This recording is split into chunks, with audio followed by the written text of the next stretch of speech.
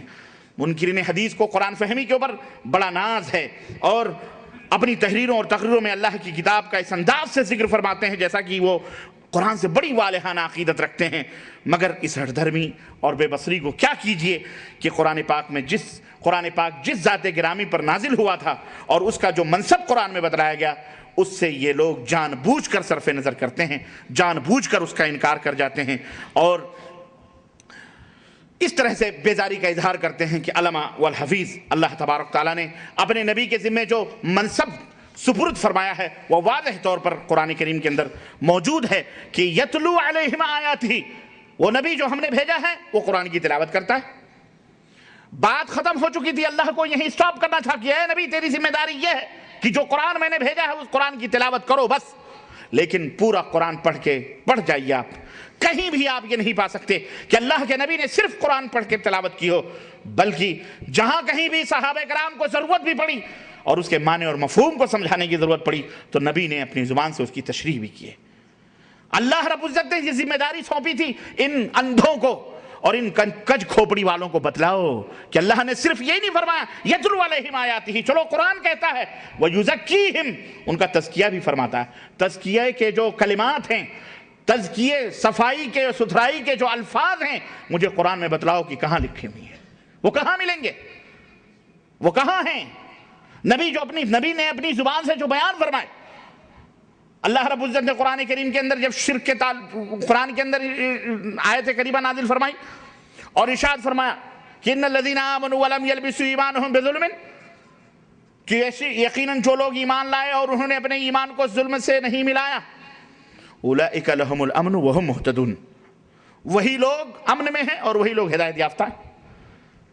صحابہ کرام رضوان اللہ علیہم اجمعین آئے اور انہوں نے کہا اللہ کے نبی اینا لا یظلم منا، اللہ کے حبیب ہم میں کون ہے جو ظلم نہیں کرتا؟ اللہ کے رسول صلی اللہ علیہ وسلم نے فرمایا میرے صحابہ، اس ظلم سے وہ ظلم مراد نہیں ہے جو تم سمجھ رہے ہو کہ ایک دوسرے کو تماچا مار دیا یا کسی کے ساتھ کچھ زیادتی کر دی، یہ ظلم مراد نہیں ہے، بلکہ کیا تم نے قرآن میں نہیں پڑھا ان الشرک لظلم عظیم، شرک بہت بڑا ظلم ہے۔ یہ ظلم جس سے صحابہ نے سمجھا، اس سے پتہ چلا کہ عربی دانی ہی سمجھنے کے لیے کافی نہیں ہے، قرآن کو سمجھنے کے لیے صرف عربی زبان جاننا ضروری کافی نہیں ہے۔ صحابہ کرام سب سے بڑے فصیح اور بلیغ عرب کے شہسوار تھے، وہ زبان کے مالک تھے، لیکن وہ بھی اس مفہوم کو نہ سمجھ سکے، اس مفہوم کو سمجھایا حضرت محمد الرسول اللہ صلی اللہ علیہ وسلم۔ فرمایا کہ اس ظلم سے وہ ظلم مراد نہیں، بلکہ اس ظلم سے وہ ظلم مراد ہے جس میں اللہ نے فرمایا ان الشرک لظلم عظیم۔ مجھے بتاؤ یہ اقوال جو ہیں اللہ کے نبی کے کہاں قرآن کے اندر موجود ہیں؟ لیکن آج ظلم سے مراد اگر یہی سمجھا جائے تو پھر کتنا بڑا ذخیرہ اور کتنا بڑا نبی کریم صلی اللہ علیہ وسلم کی کتنی بڑی بات سمجھیے ختم ہو رہی۔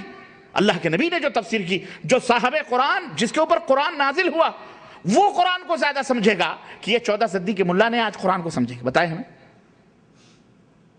میرے عزیزو، منہج ہے یہ منہج ہم اہل السنہ والجماعہ کا یہ ہے کہ اس کو سمجھو، سب قرآن پیش کرتے ہیں، اختلافات جب ہوتے ہیں ہر فرقے، یہ جو فرقے اور جماعتیں بنے ہوئے ہیں ان کی وجوہات میں سے ایک سب سے بڑی بنیادی وجہ یہی ہے، ہر فرقے ہر جماعت قرآن اور حدیث پیش کرتے ہیں۔ شیعہ بھی قرآن پیش کرتے ہیں، حضرت عمر کو کافر کہنے کے لیے شیعہ قرآن سے دلیل پیش کرتے ہیں، اور میں دلیل پیش کروں آپ دانتوں تلے انگلی دبائیں گے کہ قرآن سے انہوں نے پیش کیا ہے اور حدیث سے پیش کیا ہے۔ نعوذ باللہ، خاکم بدہن ان کے بارے میں جو عقیدہ رکھے وہ خود کافر ہے، جو حضرت عمر کو کافر سمجھے وہ خود کافر ہے، اس کے کفر میں جو شک کرے وہ بھی کافر ہے۔ خیر، قرآن حدیث سے قبر پرست بھی قرآن و حدیث پیش کرتے ہیں، ہر فرقے ہر جماعت کا آدمی اپنے اپنے منہج اپنے اپنے اس کے لیے قرآن و حدیث پیش کرتا ہے، لیکن کیا سب کی باتیں صحیح ہیں؟ پھر قرآن و حدیث پیش کرتے ہیں، پھر آپ کے اوپر کون سے سرخاب کے پر لگے ہیں؟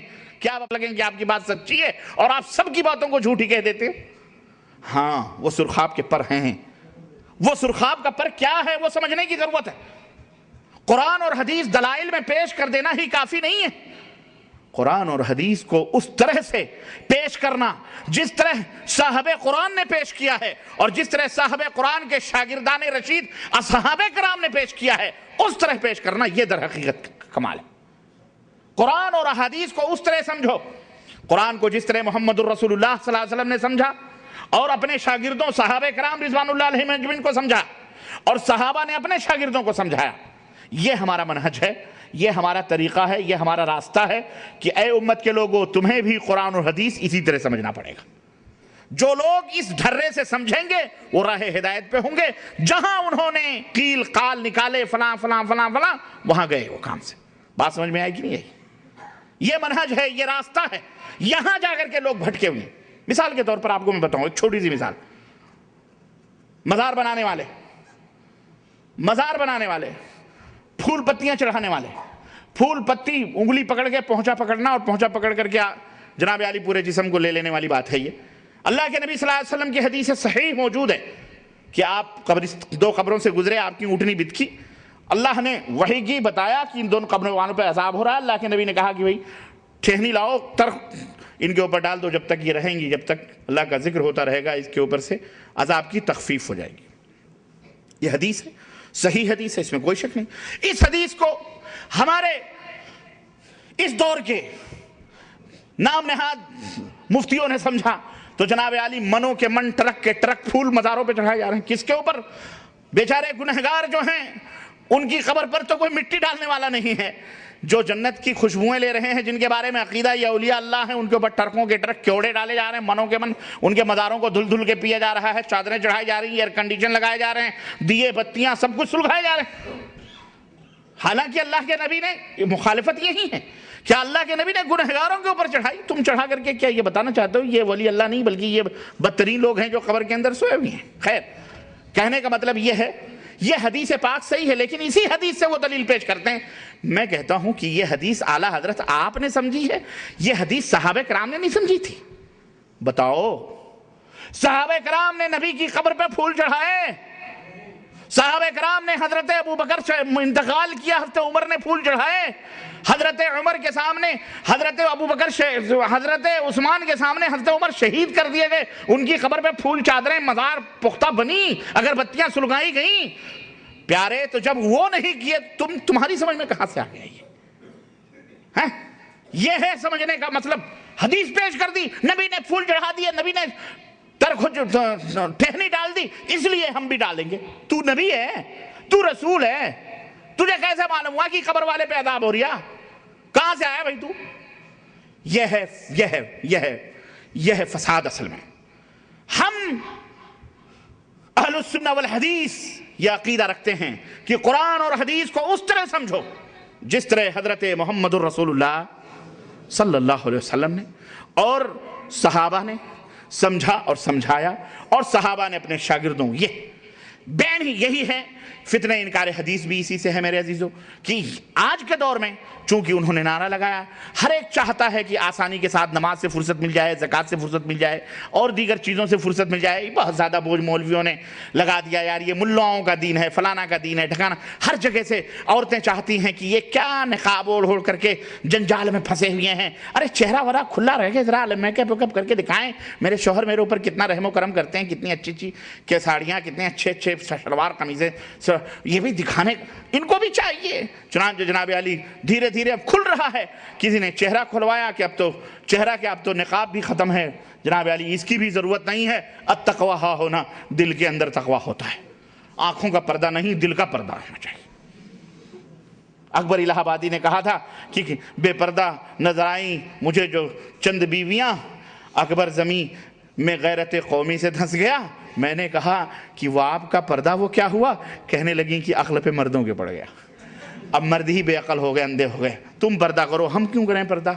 تو یہ حال ہے آج کل، بڑے بڑے فلاسفر پیدا ہو رہے ہیں، ڈائریکٹر پیدا ہو رہے ہیں، اور ڈاکٹریٹ کی ڈگریوں سے کوئی کم نہیں ہے، جاہل مطلق ہیں، علم شرعی سے ناواقف ہیں، لفظ ڈاکٹر آگے لگا کر کے آگے اسٹیجوں پر ڈرامے بازیاں کرتے ہیں، اور ہماری ماں بہنوں بیٹیوں کے چہروں سے پردے ہٹا کر قرآن اور حدیث کے جناب علی نام لے کر کے امت کو گمراہ کرتے ہیں۔ اس لیے ضرورت اس بات کی ہے کہ ہمیں اور آپ کو بیدار رہنے کی۔ میرے عزیزوں، نبی کا منصب یہ ہے کہ نبی تعلیم بھی دیں، نبی سکھائیں بھی، تزکیہ بھی کریں۔ یہی تزکیہ، یہی تعلیم، یہی حکمت، اسی کو ہم کہتے ہیں یہی سنت ہے، اسی کو کیا کہا جاتا ہے؟ سنت، اور اسی کو حدیث کہا جاتا ہے. اسی کو سنت اور اسی کو کیا کہا جاتا ہے؟ حدیث کہا جاتا ہے. اور جس طرح قرآن آسمان سے آیا ہے، ہمارا عقیدہ ہے کہ حدیث بھی آسمان سے آئی. قرآن اور حدیث سے الگ نہیں ہے. قرآن کو حدیث سے الگ کرو گے تو پھر فساد ہی فساد پیدا ہو جائے گا. قرآن بھی وہی ہے، حدیث بھی وہی ہے، اللہ کے رسول اور پورا قرآن. اور میں کہتا ہوں کہ تمہیں قرآن ملا کہاں سے؟ کس نے کہا کہ الحمدللہ رب العالمین الرحمن الرحیم مالک یوم الدین ایاک نعبد و ایاک نستعین اہدنا الصراط المستقیم صراط الذین انعمت علیہم غیر المغضوب علیہم ولا الضالین سے لے کر قل اعوذ برب الناس تک کس نے کہا یہ قرآن ہے؟ ان کے ابا پر وہی نازل ہوئی تھی. جبریل آ کے بتا کے گئے تھے پیٹ میں کہ تو پیدا ہونا تو بس قرآن موجود ہے. کس نے بتایا یہ قرآن ہے؟ کس نے بتایا؟ ہمارے اور آپ کے نبی حضرت محمد الرسول اللہ صلی اللہ علیہ وسلم نے فرمایا کہ یہ قرآن ہے. انی اوتیت القرآن، مجھے قرآن دیا گیا. مجھے کیا دیا گیا؟ اللہ اکبر. نبی نے بتلا تو جو نبی نے بتلایا وہ حدیث ہے. اب جب وہ حدیثی غلط ہے تو پھر جب حدیثی غلط ہے تو تمہیں کیسے معلوم ہو یہ قرآن ہے؟ پھر تو بائبل بھی کہہ سکتا ہے یہ قرآن ہے، پھر گیتا کو بھی کہہ دو یہ قرآن ہے. کوئی بھی آدمی دعویٰ کر سکتا ہے. ان ظالمیں، ان کج فہموں سے کہو، عقل کے ناخن لو، بیوقوف ہو، احمق ہو. امت کو کہاں لے کے جا رہے ہو؟ غامدی. اس کو بولو یہ غامدی کوئی عربی فرقہ نہیں ہے بھی، یاد رکھو. آپ بہت سارے لوگ الغامدی سے سمجھتے ہیں سعودی عرب کا غامدی ہے. نہیں، اس کا نام ککو شاہ ہے.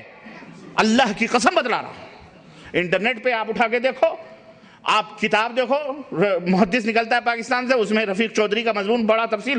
15-20 سال تک ان کے دامنے علم میں رہ کر کے اس نے علم حاصل کیا. بعد میں اللہ نے توفیق دی توبہ کرنے کی، رفیق چودھری کو توبہ کیا. اب مضامین لکھ رہا ہے. کئی دفعہ مناظرے کا چیلنج یہ نہیں آتا، یہ ٹی وی پہ بیٹھ کے ہیرو ڈرامے بازی کرتا ہے بس. تو یہ ٹی وی والے مفتیان کرام ہیں، سمجھ رہے ہیں؟ تو یہ ککو شاہ ہے، اس کا نام ککو شاہ ہے. ککو شاہ اس کا اصل نام کیا ہے؟ ہاں، ککو شاہ. ککے زئی کا ہے، ہوگا یہ. آج یہ غامدی کیوں ہے معلوم آپ کو؟ یہ رجم کی حدیث کا منکر ہے. یہ اللہ کے رسول صلی اللہ علیہ وسلم نے امرأۃ غامدیہ آئی تھی، ایک غامدیہ عورت نبی کے زمانے میں، جن سے غلطی ہوئی اور انہوں نے آ کے اللہ کے نبی کے سامنے اظہار کیا، طہرنی یا رسول اللہ، اللہ کے نبی مجھے پاک و صاف کرو، یہ جو پیٹ میں بچہ ہے یہ زنا کا بچہ ہے، میں اقرار کرتی ہوں. اللہ کے نبی نے کہا کوئی بات نہیں، جاؤ. اب وہ واقعہ لمبا ہے. آخر میں بچہ پیدا ہوا، 4 مہینے 6 مہینے کا ہوا، روٹی کھانے لگا. اللہ کے نبی کے سامنے پھر وہ پاک باز نیک صفا صحابیہ آئی اللہ کے نبی کے پاس. اس نے کہا اللہ کے نبی اب تو مجھے پاک کر دو، اللہ کے عذاب سے مجھے ڈر لگتا ہے، میں یہاں سہ لوں گی لیکن جہنم کے عذاب کو میں برداشت نہیں کر پاؤں. یہ طہارت، یہ تزکیہ اللہ کے نبی نے کیا تھا اس عورت کا. اللہ کے نبی نے اس غامدیہ عورت کے بارے میں حکم دیا کہ اس کو لے جا کے رجم کر دو. یہ غامدی پیدا ہوا، رفیق احمد، شفیق احمد جو بھی تھا، جاوید احمد بنا ہوا ہے. اس نے کہا یہ حدیث نہیں ہے، یہ سب جھوٹ ہے، رجم وجم کچھ نہیں ہے اسلام کے اندر، یہ سب مولویوں کی کہانیاں ہیں. قرآن میں دکھاؤ کہاں رجم لکھا ہوا ہے. اب یہ قرآن میں تو کہیں نہیں ہے، لیکن کیا قرآن میں جو حلال ہے وہی حلال ہے؟ اللہ کے نبی نے بھی کچھ چیزوں کو حرام کیا ہے، کیا نبی کا حرام کرنا حرام نہیں ہے؟ تو اللہ کے نبی انکار کر دیا. اسی وقت سے اس کا نام غامدی پڑ گیا. اور بڑی اچھی چیز لگی اس کے ساتھ، اس کی شناخت بن گئی کہ یہ رجم کی حدیث کا منکر ہے، غامدیہ کی حدیث کا جو صحیح حدیث ہے اس کا یہ منکر ہے، اور یہ اس کی موت تک انشاءاللہ تعالی یہ لگا رہے گا انشاءاللہ. یہ چور، یہ انکار حدیث کا فتنہ. تو نبی کریم صلی اللہ علیہ وسلم، اللہ حضرت ام المومنین عائشہ صدیقہ رضی اللہ تعالیٰ عنہ سے کسی نے پوچھا کہ کیف کان خلق رسول اللہ صلی اللہ علیہ وسلم، اللہ کے نبی کا اخلاق کیا تھا؟ قالت اما قرأت القرآن، تو نے قرآن نہیں پڑھا؟ پورا قرآن نبی کریم صلی اللہ علیہ وسلم کا اخلاق ہے. پورا قرآن نبی صلی اللہ علیہ وسلم چلتے تھے، پھرتے تھے، اٹھتے تھے، بیٹھتے تھے، پورے قرآن کی تفسیر تھے.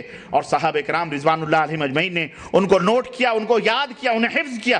میرے عزیزو، ہم تو بڑے چھوٹے لوگ ہیں، اپنے بزرگوں کی کہانیاں یاد کر کے آج اپنے بچوں کو سناتے ہیں. سناتے کہ نہیں سناتے؟ ایک استاذ بھی اپنے طالب علموں کو سبق پڑھاتا ہے تو صرف کتاب تک محدود نہیں رہتا، بلکہ وہ کتاب کے معنی، مفہوم، مطلب اپنے شاگردوں کو بتلاتا ہے، سمجھاتا ہے. کیا میرے نبی نے قرآن پڑھایا بس؟ قرآن کی تفسیر نہیں کی، قرآن کی کی شرح نہیں کی؟ قرآن کے معنی مفہوم کو صحابہ کرام نے نہیں بتلایا؟ اور کیا صحابہ کرام نے اس کو حفظ نہیں کیا؟ آج ہمارے ماں اور باپ اپنی دادی دادیاں نانی نانیاں پرانے زمانوں کی قصے سناتی ہیں، آج ہمارے دماغوں میں نقش ہیں، آج ہم انہیں اپنے بچوں کو سناتے ہیں۔ کیا اللہ کے نبی کے صحابہ اتنے نعوذ باللہ کمترین تھے، اتنے چھوٹے تھے کہ نبی سے باتیں سنتے انہوں نے یاد نہیں کیا، محفوظ نہیں کیا اور اس کو لوگوں تک نہیں پہنچا؟ استغفر اللہ، یہ ہو سکتا ہے؟ یہ کوئی نااہل اور غیر جو ہے نہایت ہی باطل پرست ہی آدمی یہ باتیں کہہ سکتا ہے؟ آپ کی بات تو سب کی باتوں سے کہیں زیادہ اعلیٰ اور عرفہ ہے۔ آپ کے کلام، آپ کی باتیں جو اللہ رب العزت نے جن کو دلیل پکڑنے، حجت پکڑنے کا حکم دیا، وہ تو سب سے زیادہ ہیں۔ جن کی باتوں کو دلیل پکڑنا اور جن کی باتوں کو سن کر کے اتباع کرنا ہماری زندگی کی معراج ہے اور ہماری زندگی کی نجات ہے ان کی باتوں کے اوپر عمل کرنے سے۔ تو کیا صحابہ کرام نے اس کو بھلا دیا، اس کو یاد نہیں رکھا؟ ہرگز نہیں، بلکہ الحمدللہ وہ تمام سب موجود ہیں۔ اللہ کے رسول صلی اللہ علیہ وسلم، یہ تو اللہ نے اپنے نبی کا منصب بتلایا کہ یہ ہمارے نبی کا منصب ہے۔ خود اللہ کے نبی نے بھی اپنا منصب بتلاتے ہوئے لوگوں کے سامنے کہا، فرمایا کہ سنو، اللہ کے رسول صلی اللہ علیہ وسلم نے فرمایا سنو مجھے، الا وانی اوتیت القرآن مثلہ ومعہ، اے لوگو مجھے قرآن دیا گیا ہے اور قرآن کی طرح ایک اور چیز دی گئی ہے۔ ایسا نہ ہو کہ تم میں کا کوئی مسند کا ٹیک لگائے ہوئے بیٹھا ہو اور کوئی شخص آئے اور اسے سوال کرے تو کہے کہ لوگوں قرآن میں جسے جو حلال ہے وہ حلال ہے، اس کو حلال سمجھو، اور جو قرآن میں جس کو حرام کیا گیا ہے اس کو حرام سمجھو۔ بس ایسا نہیں ہونا چاہیے، بلکہ میرا بھی یہ حق ہے کہ میں بھی حلال کرتا ہوں اور میں بھی حرام کرتا ہوں۔ یہ اللہ کے نبی صلی اللہ علیہ وسلم نے فرمایا، میں نے جس کو حرام کہا وہ حرام ہے، میں نے جس کو حلال کہا وہ بھی بولو۔ یہ اللہ کے رسول صلی اللہ علیہ وسلم کا کہ یہ حدیث ترمذی ابو داؤد کے اندر کہتے ہیں کہ وَإِنَّمَا حَرَّمَ رَسُولُ اللَّهِ صلی اللہ علیہ وسلم كَمَا حَرَّمَ اللَّهِ، جس طرح اللہ نے حرام کیا ہے اسی طرح رسول اللہ صلی اللہ علیہ وسلم نے بھی حرام کیا ہے۔ اللہ کے رسول صلی اللہ علیہ وسلم اپنا منصب بیان فرماتے ہوئے کہتے ہیں کہ میری مثال اس آدمی کی مثال کی طرح ہے جو اپنے قبیلے کے پاس آیا، اس نے کہا انا النذیر العریان، اس نے کہا اپنے بدن کے کپڑے اپڑے اتار کر کے کہ لوگوں میں تمہیں ایک ایسی فوج سے ڈرانے والا ہوں کہ جو اس پہاڑی کے پیچھے صبح ہوتے ہی یہ فوج تمہارے اوپر حملہ آور ہو جائے گی اور تمہیں نیست و نابود کر دے گی۔ تو جن لوگوں نے اس قاصد کی اور اس پیغامبر کی اور اس خبر دینے والے کی باتوں کو مانا اور راتوں کو سفر کر گئے وہ بچ گئے۔ جن لوگوں نے کہا چھوڑو جانے دو، اس کی بات کو کیا ماننا، یہ تو ایسے ہی ہے اور وہ راتوں کو انہوں نے وہیں رات گزاری، صبح فوج نے حملہ کیا تو ان کو نیست و نابود کر دیا۔ میری مثال اسی آدمی کی طرح ہے۔ اے لوگوں میں تمہارے درمیان اسی آدمی کی طرح ہوں جو ننگے دھڑنگے لوگوں کے درمیان کھڑا ہو کر کے اعلان کرتا ہے میں بھی تمہیں ڈرا رہا ہوں، میری باتوں کو تسلیم کرو، میری باتوں کو مانو گے نجات اور نہیں مانو گے تو بولو۔ تو نبی کی باتوں کو کیا کہا جاتا ہے؟ قرآن بولو۔ ہاں، نبی کی باتوں کو کیا کہا جاتا ہے؟ حدیث۔ اور منکرین حدیث کہتے ہیں کہ ہم حدیث تو عجمی سازشوں کا شکار ہو گئی، حدیث تو یہ ہو گئی، حدیث کو پر بہت ساری چیزیں ہیں، میں ان تفصیلات میں نہیں جانا چاہتا۔ میں آپ کو صحابہ کرام رضوان اللہ کے نبی فرماتے ہیں قد ترکتکم علی الحجۃ البیضاء، میں نے تمہیں ایک روشن شاہراہ پہ چھوڑا ہے، لا یزیغ عنہا لیلھا کنہارھا، جس کی راتیں بھی دن کی طرح روشن ہیں، لا یزیغ عنہا الا ہالک، اس سے وہی شخص بھٹک سکتا ہے جو گمراہ، جو ہلاک اور برباد ہونے والا ہو۔ میرے عزیزو، میرے دوستو، اللہ رب العزت نے قرآن کریم کے اندر بھی اللہ کے نبی کی اطاعت اور فرمانبرداری نہ کرنے والوں کے لیے جو باتیں بیان فرمائی ہیں، ایک آیت کریمہ کہ اللہ کے رسول صلی اللہ علیہ وسلم کے خلاف جو لوگ کام کرتے ہیں، اللہ نے فرمایا وَمَن يُشَاقِقِ الرَّسُولَ وَمَن يُشَاقِقِ الرَّسُولَ وَمَن يُشَاقِقِ الرَّسُولَ، جو رسول کی مخالفت، رسول کو ایذا پہنچائے گا، من بعد ما تبین لہ الہدی، ہدایت واضح ہو جانے کے بعد جو رسول کی مخالفت کرے گا، اللہ فرماتا ہے وَمَن يُشَاقِقِ الرَّسُولَ مِن بَعْدِ مَا تَبَيَّنَ لَهُ الْهُدَى وَيَتَّبِعْ غَيْرَ سَبِيلِ الْمُؤْمِنِينَ، اور مومنوں کے راستوں کو چھوڑ کر کوئی اور راستہ اختیار کرے گا۔ نبی ہی کو نہیں، صحابہ کے راستوں کو بھی چھوڑنا حرام ہے۔ نبی کے راستوں کو سمجھنا ہے تو صحابہ کو دیکھنا پڑے گا۔ نبی کے اور صحابہ یہ آج کل کے پروفیسر، ڈاکٹر اور ماسٹر اور ٹیچر اور کالجوں اور یونیورسٹیوں کے استاد اور ماسٹروں کی طرح نہیں ہوتے کہ جن کا کام کتاب پڑھا دینا اور آگے پش کر دینا، جاؤ کسی کو ٹیوشن رکھ کر کے، ٹیوٹر رکھ کر کے اپنے پھٹیچر بن جانا، یہ جتنے بھی ٹیوٹر رکھتے ہیں سارے پھٹیچر بازی کرتے ہیں، میں اس کا سخت مخالف۔ والمہم کہنے کا مطلب یہ ہے صحابہ کرام وہ تھے کہ اللہ کے حبیب فرماتے ہیں پوری کائنات میں سب سے بہترین دل اللہ نے اگر دیکھا تو قریشیوں کا دیکھا، اور یہ قریشی نہیں، یہ قریشی آپ یہ قریشی نہ سمجھیں، اہل قریش وہ الگ ہیں، وہ الگ ہیں، سمجھ رہے ہیں، معذرت کے ساتھ گائے بیل ذبح کرنے والے جو وہ قریش، اللہ کے نبی اس خاندان کے نہیں تھے، معاف کرنا، یہ بہرحال تو وہ اہل قریش کو دیکھا اور ان میں بنو ہاشم کے دل کو سب سے بہتر پایا، اس میں اللہ نے میرا انتخاب کیا۔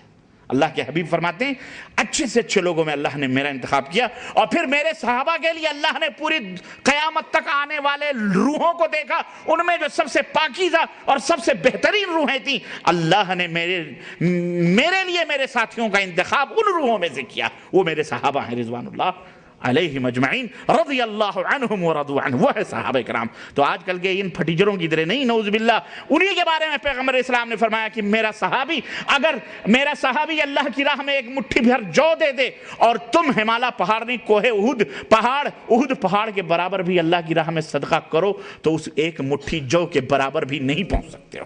یہ ہیں صحابہ کرام رضوان اللہ علیہم جن کو معیار ہدایت اللہ نے عرش والے نے بنایا۔ فَإِنْ آمَنُوا بِمِثْلِ مَا آمَنْتُمْ بِهِ فَقَدْ اهْتَدَوْا، اگر تمہارا ایمان اس طرح ہے جس طرح صحابہ کا ایمان ہے تو تم ہدایت یافتہ ہو۔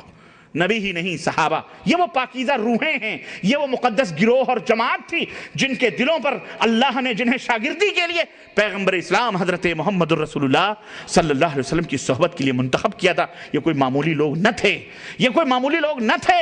میاں آج ہم نبی کی ذات پر مرنے کے لیے تو تیار ہیں، نبی کی ذات پر اپنی گردن کٹانے کے لیے تو ہم بڑے آگے نکل جاتے ہیں، چاہے گولیاں آئیں چاہے کچھ بھی آئیں، تیار ہو جاتے ہیں، مظاہرہ یہ وہ دنیا بھر کا، لیکن نبی کے طریقے پر زندگی گزارنا ہمارے لیے بڑا مشکل ہو رہا ہے۔ نبی کے طریقے پر زندگی گزارنا ہمارے لیے، بولو اپنے اپنے گریبانوں میں منہ ڈال کر کے دیکھو، اہل حدیث کہتے ہو نا اپنے آپ کو، سوچو تم کہاں تک حدیث اور قرآن کے اوپر عمل کرنے والے ہو۔ کمال یہ نہیں ہے صحابہ کرام نے نبی کے ابرو پر اشاروں پر اپنی گردنیں کٹائیں، لیکن نبی کی سنتوں کے لیے بھی انہوں نے اپنے آپ کو بھی نہیں بخشا ہے، اپنے آپ کو بھی نہیں بخشا ہے۔ عبداللہ ابن عمر کا بیٹا کہا، عبداللہ ابن عمر نے کہ اللہ کے رسول نے عورتوں کو مسجد میں جانے سے نہیں روکا۔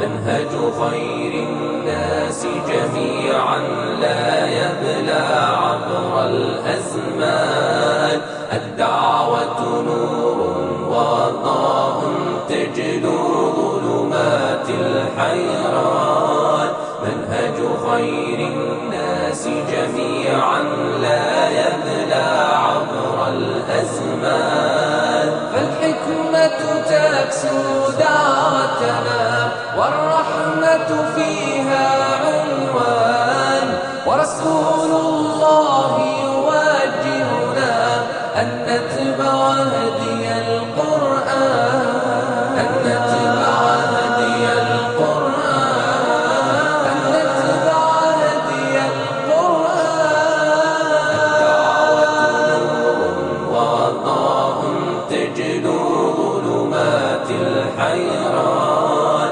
منهج خير الناس جميعا لا يبلى عبر الأزمان.